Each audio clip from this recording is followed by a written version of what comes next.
So hello everyone, welcome back to my new episode. So in this video we are going to talk about the features of USA. What were the silent features of USA's constitution, okay? As we know there were several types of features each country possess और हर एक country की जो constitution है उनके features differ करते हैं.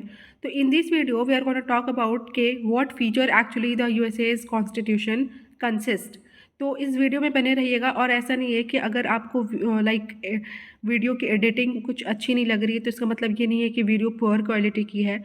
जो चीज़ें मैं आपको अभी बताने चाह रही हूँ that will be more boosting और the way I will explain it will be a more helpful to all of you और will help to score good marks in examination as well. तो इस बात को ध्यान में रखिएगा, ठीक है. इसके पहले वाले वीडियो में हमने यूएसए के बारे में कुछ बातें डिस्कस की थी एज अ बैकग्राउंड. तो if you didn't watch that particular video, go first watch that video then come to this. Okay, this is the going to be the part 2 of the USA's about USA's constitution. तो चलिए शुरू करते हैं. तो पहला feature है separation division of power. Separation of power या division of power. इस चीज़ की जो लाइक ये व्हाट सिग्निफाई कर रही है, व्हाट इट इज़ सिग्निफाइंग, ये आप लोगों को तो अच्छे से समझ आ गया होगा कि पावर का डिवीज़न है ना. ये यानी एक यूनिफाइड स्ट्रक्चर में गवर्नमेंट को रन नहीं करना, बल्कि जितने भी पावर्स हैं गवर्नमेंट के पास उन्हें अलहदा करना. हर एक काउंसिल को, हर एक बॉडी को, इंस्टीट्यूशन को उस पावर को डिवाइड देना या प्रोवाइड करना, जिससे डिवीज़न ऑफ पावर होता है. तो बेसिकली अब हम लोग यूएसए के कॉन्स्टिट्यूशन के कंटेक्स्ट में बात कर रहे हैं. तो यहाँ पर मेनली 3 बॉडीज़ हैं जिसमें कि पावर डिवाइड है. And these 3 wings, yes you could say that the wings, है ना, 3 पंख कह सकते हैं हमारे जो भी है संविधान के यूएसए के, ठीक है. तो वो क्या है? वो है legislature, executive and judiciary. We all are familiar with these 3 concepts as we have read in these concept in the India's context as well, है ना. तो हमें पहले ही से पता है कि लेजिस्लेचर क्या है, एग्जीक्यूटिव क्या है, जुडिशरी क्या है. तो पहला ये जो वीडियो है मैं आपको इसमें ये नहीं एक्सप्लेन करूँगी कि what actually these are all, क्या एग्जीक्यूटिव का क्या वर्क है ना. लाइक आप खुद ही जानते हैं कि एग्जीक्यूटिव क्या होता है. फर्स्ट ऑफ ऑल चलिए लेजिस्लेचर से शुरू करते हैं. Let me explain you once again. तो legislature is a law making body, ठीक है. I will explain you in a short और दिस जो भी मैं लेजिस्लेचर का फॉर्म बोलेंगे I will explain you in a just to get the quench of what actually it stands for, है ना. फिर हम अपनी आगे का जो सारा फीचर्स है वो उस पर ध्यान देंगे. तो legislature is a law making body, है ना. एग्जीक्यूटिव जो एग्जीक्यूट करता है, जो एक्शन लेता है, टेक एक्शन लेता है, ठीक है. Judiciary whatever the consequences happen, if it's negative then it could be like heard by the judiciary, ठीक है. तो सेपरेशन ऑफ पावर में ये सारी चीज़ें आ जाएंगी. Similarly in one of the most interesting fact is that ये जो सेपरेशन ऑफ पावर का कॉन्सेप्ट है we had taken it from the USS constitution. Like the Yes, like Montesquieu was the first political philosopher or the thinker who established the concept of these 3 wings, these 3 legislature, executive, judiciary, है ना. तो Montesquieu ही पहला बंदा था जिसने इस power को like power government के पावर को डिवाइड करने का सोचा. वैसे ये यूनिफाइड थी. अब मल्टीपल लेवल पे मल्टीपल ब्रांचेस वर्क कर सकती हैं एज क्यों? Because power is divided. Let's come to the second feature, which is the checks and balances. It's going to be one of the most interesting thing in the US's constitution, है ना. बस आप video में बने रहें, आपको समझ आएगा कि चेक्स एंड बैलेंसेस कैसा कॉन्सेप्ट है यूएसए के कॉन्टेक्स्ट में. बेसिकली अगर हम बात करें चेक्स एंड बैलेंसेस की तो इसका वर्क होता है, ये रिकॉग्नाइज करता है इंपॉर्टेंस ऑफ क्लोज कोऑर्डिनेशन, है ना. ये रियलाइज़ करता है कि भाई हमें कोऑर्डिनेशन बना के चलना चाहिए. बिकॉज अगर हम कोऑर्डिनेशन बना के नहीं चलेंगे तो वन बॉडी और institution will take the all supremacy, है ना. सारी सुप्रीमेसी उसके पास आ जाएगी. तो हमें एक कोऑर्डिनेशन बना के चलना चाहिए जिससे कि पावर डिवाइड तो रहे, साथ ही साथ गवर्नमेंट की जो वर्क में ईजीनेस आए. इसको हम कुछ इस तरीके से समझते हैं कि let's take the example of the USS president, ठीक है. यूएसए के प्रेसिडेंट के पास जो है वीटो पावर होता है, ठीक है.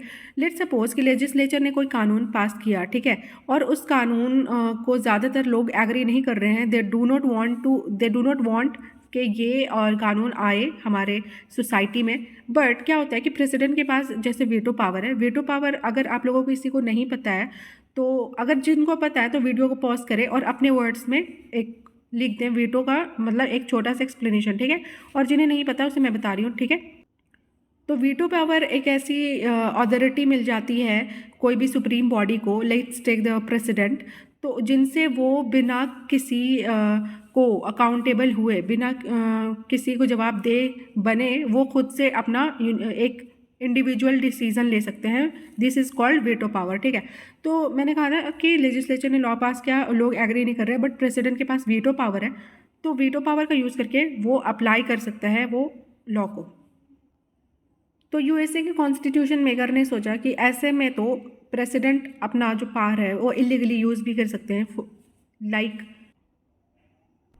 और जिससे लोग चाहते नहीं है कि वो चीज़ आए हमारी गवर्नमेंट के फंक्शन में, बट प्रेसिडेंट ने उसे ला दिया। तो ऐसे में क्या होता है कि यूएसए के कॉन्स्टिट्यूशन मेकर ने कुछ ऐसा स्टेप लिया, अपने संविधान में कुछ ऐसा ऐड ऑन किया जिससे कि है चेक्स एंड बैलेंसेस प्रेसिडेंट्स के एक्सेसिव यूज़ ऑफ पावर को भी जो है उस पर लाइक एग्जीक्यूट कर सके, एक्शन लेने के वक्त उस पर भी कोई ओवर कंट्रोल दे, कोई उसे देखे, उसका लाइक क्या कहते हैं निगरानी दे कि प्रेसिडेंट ने कैसा स्टेप लिया है। Is it valuable for our country, is it morally applicable, is it good, is it the people going to like. तो ये सारी चीज़ें के लिए उन्होंने वहाँ पर एक सीनेट बनाया।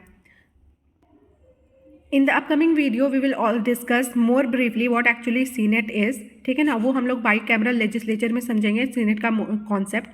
वैसे अभी बता दूं कि सीनेट इज़ अ काउंसिल है ना, एक काउंसिल होती है जिससे कि इसमें अभी मैं आपको बता रही थी कि प्रेसिडेंट के कंटेक्स्ट में अगर प्रेसिडेंट वीटो पावर का एक्सेसिव यूज़ करता है तो उस कंटेक्स्ट में सीनेट होता है, जहां पर 2/3 मेजोरिटी सीनेट की तरफ से भी होनी चाहिए कि हाँ तभी प्रेसिडेंट वो चीज़ को लाइक एग्जीक्यूट कर सकता है और वो स्टेप ले सकता है, ठीक है ना। तो सीनेट का इन्वॉल्वमेंट होना भी ज़रूरी है, इस बात को लाइक हाईलाइट्स करिए, बिकॉज क्या है senate involvement is also very much important in the president what ever the decision taken by him. 2/3 majority से पास होना चाहिए सीनेट में भी। इस तरीके से कॉन्स्टिट्यूशन को डिज़ाइन करने से क्या होता है कि जो सीनेट है वो कंट्रोल करता है प्रेसिडेंट के internal administration as well as external policy का। अब इंटरनल एडमिनिस्ट्रेशन और एक्सटर्नल पॉलिसी का मतलब क्या है यहाँ पर कि प्रेसिडेंट जो भी डिसीज़न लेते हैं या लॉ बनाते हैं हमारे country with in the country, वो इंटरनल एडमिनिस्ट्रेशन में आ जाएगा। और एक्सटर्नल पॉलिसी की हमारे कंट्री के रिलेशन अदर कंट्रीज़ के साथ कैसे हैं, ठीक है। तो इस पर भी सीनेट जो है चेक्स एंड बैलेंसेस लगा सकती हैं। प्रेसिडेंट ऐसे ही खुद लाइक डिसीजन नहीं ले सकता। तो मेरे हिसाब से तो it is the one of the best thing which is done by the US constitution makers. और यूएसए में क्या होता है कि जो ऑर्गेनाइजेशन होती है जुडिशरी की वो डिटरमाइन की जाती है कांग्रेस के द्वारा, और जो जजेस होते हैं सुप्रीम कोर्ट के वो प्रेसिडेंट अपॉइंट करते हैं। Like let's take the example of India. In India we do not select the जज, है ना, और neither the president does something like that. It's just what it's not a public administration, it's rather it can fall into the private administration. जजेस खुद पढ़ते हैं, लिखते हैं, LLB करते हैं, ये सारी चीज़ें डिग्री लेते हैं, तब जाके वो अपने जजेस की कुर्सी पर बैठते हैं। वैसे नहीं कि प्रेसिडेंट उसे इलेक्ट कर लेता है। तो ये सारी चीज़ें यूएसए और इंडिया के कंटेक्स्ट में थोड़ी डिफरेंट है। तो प्रेसिडेंट का जो वेटो पावर वाला कॉन्सेप्ट था उसे लेकर मैंने समझाया आपको कि चेक्स एंड बैलेंसेस बनाना भी बहुत ज़रूरी है ना। तो चेक्स एंड बैलेंसेस का यही इंपॉर्टेंस है कि वो क्लोज कोऑर्डिनेशन को हाईलाइट करता है कि भाई क्लोज कोऑर्डिनेशन होनी चाहिए। जैसे प्रेसिडेंट के पास वेटो पावर है, but after the understanding the concept of senate और what actually it stand for और what actually it does, like it's the 2/3 majority of the Senate is also very important in the decision making of the president।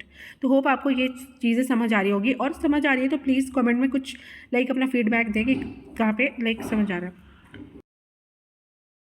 कि जैसे यहाँ पर लिखा हुआ है ना कि सेनेट और प्रेसिडेंट, ठीक है।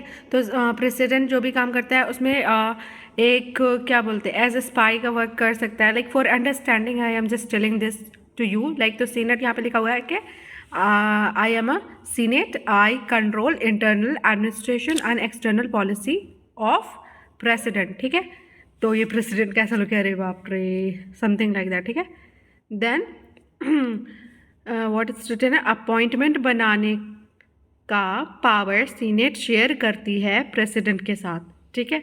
लाइक प्रेसिडेंट का जो पावर है वो शेयर कर रहा है सीनेट, है ना। जैसे प्रेसिडेंट के वीटो पावर में इन्वॉल्वमेंट हो रहा है ना 2/3 मेजोरिटी ऑफ सीनेट का, तो इसी तरीके से सीनेट को भी, है ना, उसका पावर शेयर करते हैं प्रेसिडेंट के साथ। वो कहते हैं ना दोनों हाथ से ताली बजती है, तो इस तरीके से आप इसको अंडरस्टैंड कर सकते हैं, ठीक है। अब देखिए आपको मैं एक इंटरेस्टिंग बात बताती चलूँ, ठीक है।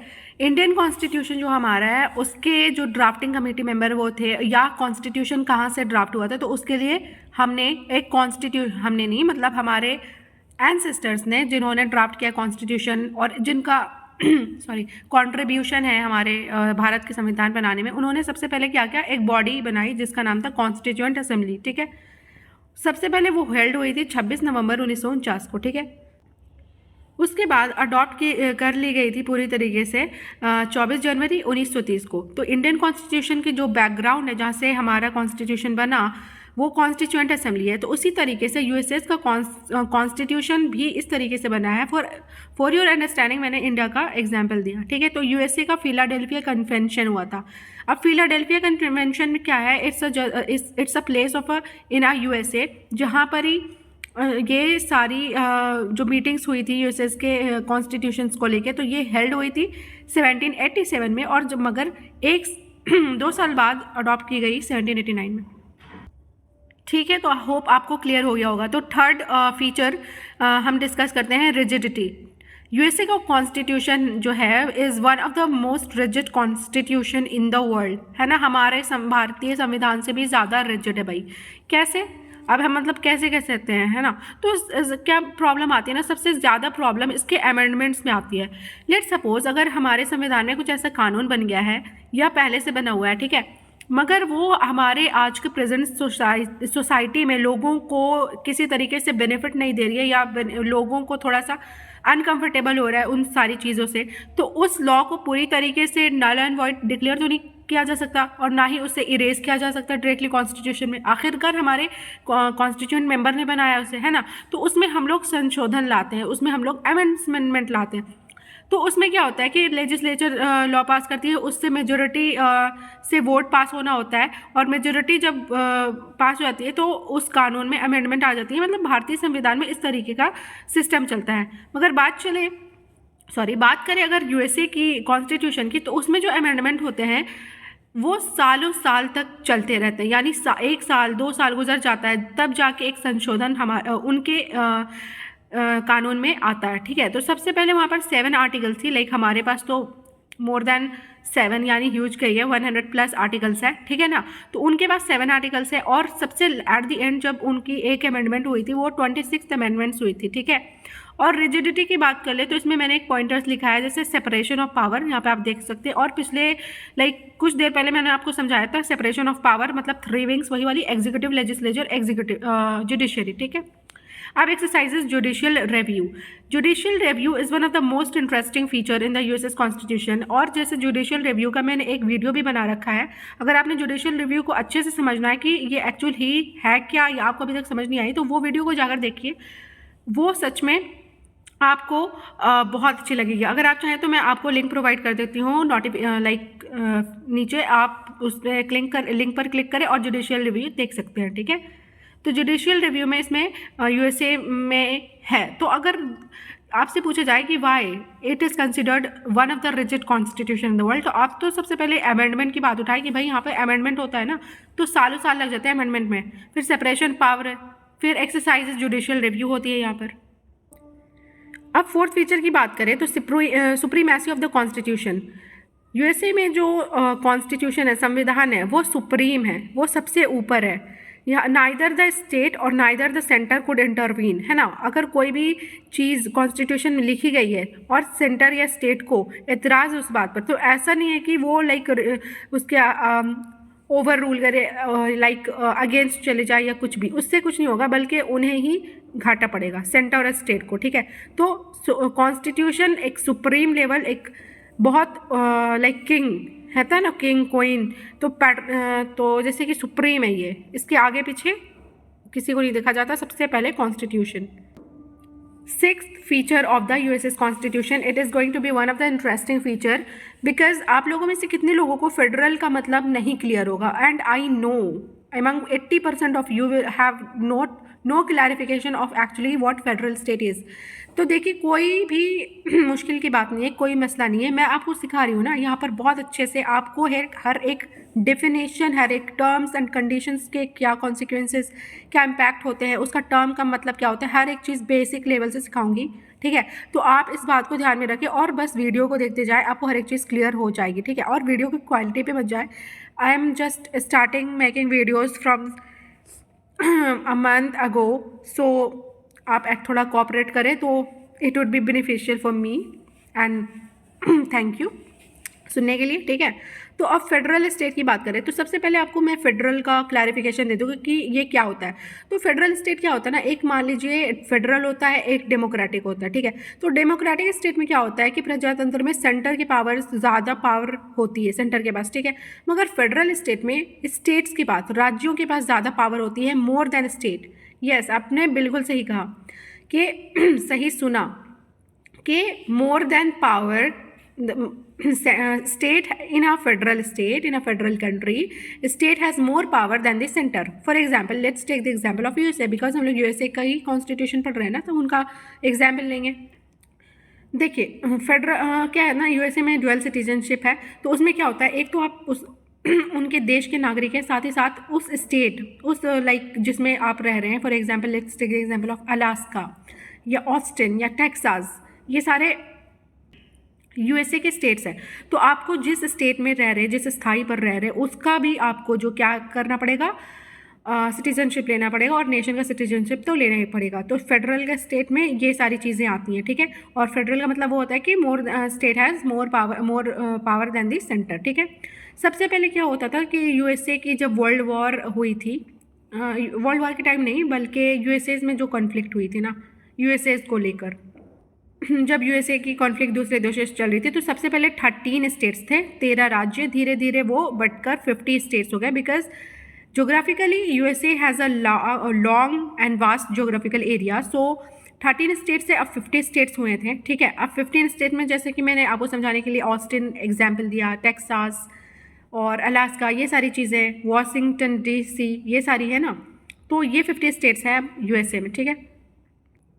अब जो मैंने ये सेंटर और फेडरेटिंग स्टेट्स की जो बात लिखी है, तो इसका मतलब मैं आपको क्या बताना चाह रही हूँ, क्यों जो एक constitutional division of power has been made between the centre and the federating unit.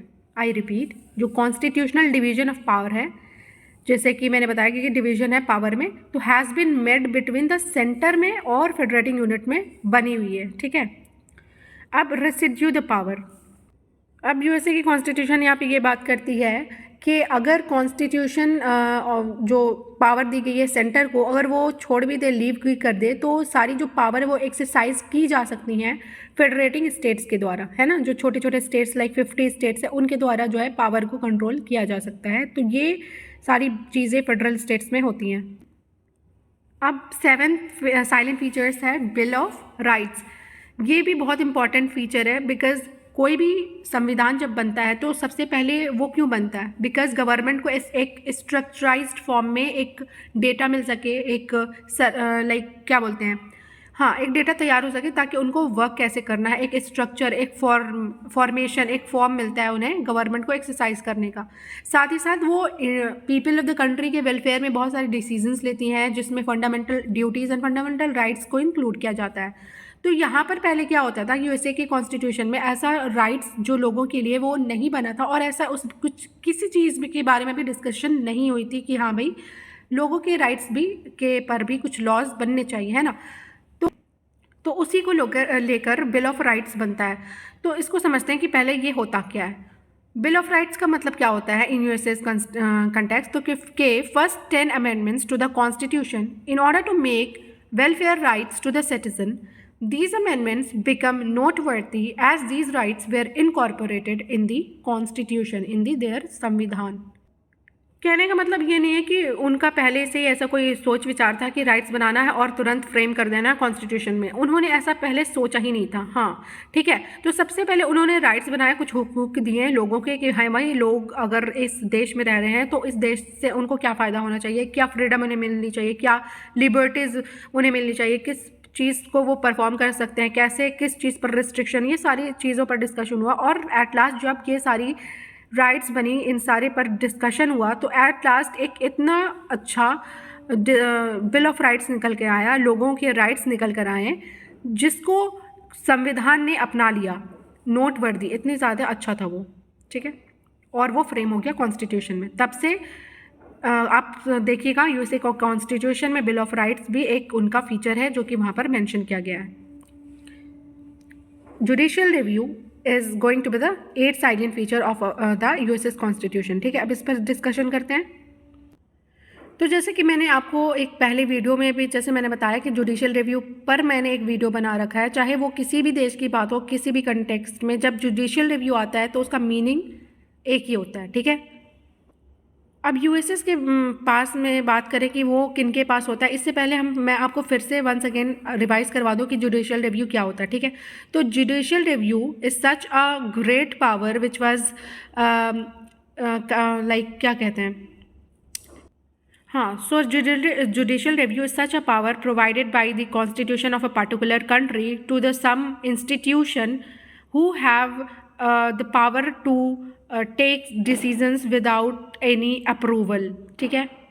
As it has the approval of the right given by the constitution, ताकि ये सारी चीज़ें जो कि अगर कोई भी संविधान के बेसिक स्ट्रक्चर को हर्ट करती हैं तो वो इन पर स्टेप ले सके. तो मैं आपको अपना डेफिनेशन बता रही हूँ, चाहे तो आप लिखें चाहे तो आप नहीं लिखें, बस सुन लें. Judicial review is such a phenomena or power provided by the constitution of a particular country to the some institution or a body or an organization in order to perform, watch, have control, to take actions on something which goes against the basic structure of the constitution. तो ये थी definition. आप video को pause करें, फिर से देखें, लिखें, समझें. ठीक है. देखिए, हमें पढ़ना क्यों है, हम पढ़ते क्यों हैं, क्योंकि हमें सीखना है. सीखते क्यों हैं, क्योंकि हमें समझना है. समझना क्यों है, क्योंकि उस पर हम वर्क कर सके, प्रैक्टिकल लाइफ में यूज़ कर सके. और ऐसा प्रैक्टिकल लाइफ में यूज़ क्यों करना है, क्योंकि हमें उन्नति करनी है, हमें डेवलप करना है अपने आप को, है ना, एक काबिल इंसान बनना. ठीक है. तो हमने बता दिया कि जुडिशियल रिव्यू क्या है. अब हम समझेंगे कि यूएसए में जुडिशियल रिव्यू किसके पास होती है. तो बेसिकली अमेरिका के संविधान ने जुडिशियल रिव्यू की power supreme court as well as the lower federal court को दे रखी है.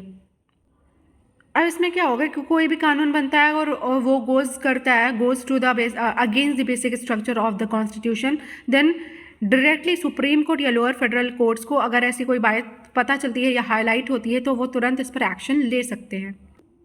तो यहाँ पर ना जुडिशियरी एक्ट कर रहा है as a guardian of the constitution, protect कर रहा है लोगों के फंडामेंटल राइट्स को. ये मैंने कुछ निमोनिक्स लिख रखे हैं कि कैसे आप यूएसए के साइलेंट फीचर जो है कॉन्स्टिट्यूशन को, उसको आप याद कर सकते हैं. इसे मैं आपको लास्ट में बताऊँगी. ठीक है. अब 9th साइलेंट फीचर है डुअल सिटीजनशिप.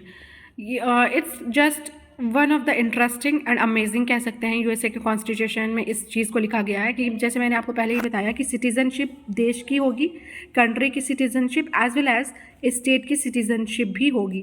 जैसे कि आप मान लीजिए पूरा यूएसए, ठीक है, आप इंडिया के नागरिक हैं, सॉरी इंडिया के कंटेक्स्ट में ही समझ लेते हैं. लेट सपोज इंडिया में आप रह रहे हैं, लेट सपोज मैं रह रही हूँ अभी इंडिया में, तो मैं इंडियन सिटीजनशिप हूँ, मतलब है मेरे पास, मैं इंडिया की नागरिक हूँ. साथ ही साथ लेट सपोज मैं बिहार से बिलोंग करती हूँ, तो मुझे बिहार स्टेट के का भी सिटीजनशिप लेना पड़ेगा. तो ये चीज़ आपको इंडिया में नहीं है, बल्कि मैंने आपको सिर्फ समझाने के लिए इसे यूज़ किया है. फॉर एग्जाम्पल, अब let's talk about in the context of the USA.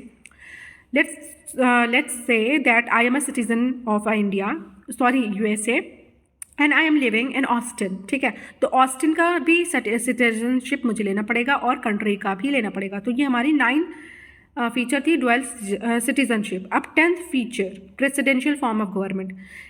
ये बहुत ही ईजी और आसान है। होप कि आपको सारी चीज़ें मैंने अब तक जो बताई समझ आ रही होगी। और प्रेसिडेंशियल फॉर्म ये भी बहुत ईजी है, बहुत अच्छे से समझा दूंगी कि आपको हमेशा याद रहेगा, ठीक है। तो प्रेसिडेंशियल फॉर्म में समझ ही आ रहा है कि भाई प्रेसिडेंट का रूल होता है, यूनिफॉर्म रूल होता है। Let's understand it with the example of India, है ना। लेट्स सपोज कि इंडिया में क्या होता है कि प्रेसिडेंट और प्राइम मिनिस्टर दो होते हैं, मगर प्रेसिडेंट जो होता है उनके पास ज़्यादा पावर उतनी नहीं होती है जितना कि प्राइम मिनिस्टर के पास होती है, ठीक है।